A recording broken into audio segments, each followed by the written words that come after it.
একজন সাহাবী জাবির বিন সামুরা তিনি বলছেন, আমি চাঁদনি রাতে চাঁদের দিকে একবার তাকাই, একবার আমার নবীর দিকে তাকাই।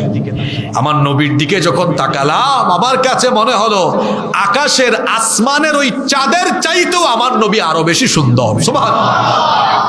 সুন্দরের দিক থেকে সেরা, গুণাবলী যদি বলেন, আদম থেকে নিয়ে ঈসা আলাইহিমুস সালাম সব নবীকে আল্লাহ যে সকল গুণাবলী দিয়েছেন, সব নবীদের গুণগুলো আল্লাহ এক জায়গায় করে একা আমাদের নবীকে দান করে দিয়েছেন।